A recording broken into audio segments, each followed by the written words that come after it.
Paul priait afin que Dieu donne à son peuple l'esprit de révélation, qui est la cinquième œuvre intérieure du Saint-Esprit.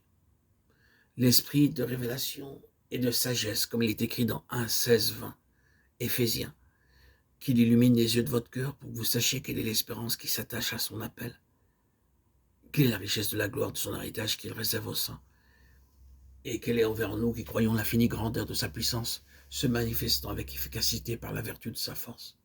Il l'a déployé en Christ en le ressuscitant des morts.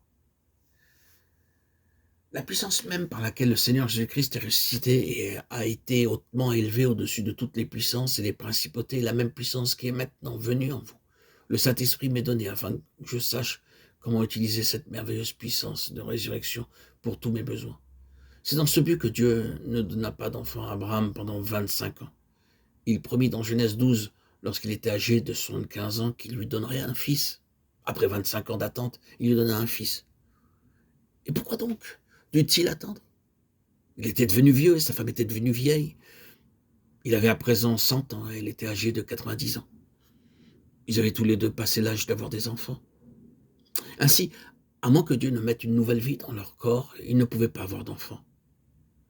Ici, Dieu voulait montrer à Abraham qu'il y avait une puissance disponible pour lui. La puissance qui triomphe de la mort, appelée la puissance de la résurrection.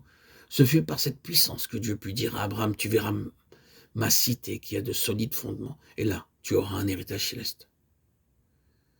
De nos jours, beaucoup de gens désirent la puissance, mais ils désirent la mauvaise puissance.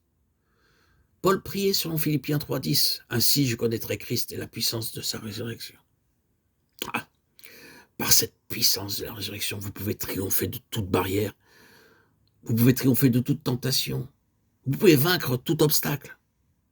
Et cette puissance ne sera jamais épuisée, car nous sommes plantés dans la mort aussi bien que dans la résurrection du Seigneur Jésus-Christ. En effet, si nous sommes devenus une même plante avec lui par la conformité à sa mort, nous le serons aussi par la conformité à sa résurrection. Romains 6, 5. Les deux vont ensemble. Maintenant, le Saint-Esprit est venu en moi pour me révéler le secret. Comment recevoir quotidiennement la puissance de la résurrection pour mon travail, ma marche, mes tentations et mes problèmes? Elle est là, par la puissance même de la résurrection. Le Saint-Esprit me dit, je vous donnerai la sagesse pour connaître l'espérance de votre appel, pour comprendre pourquoi Dieu vous a choisi et quelle est votre place dans l'Église de Dieu. Ainsi, vous triompherez. La puissance de résurrection sera en vous. Vous connaîtrez expérimentalement, dans toute sa vérité, Christ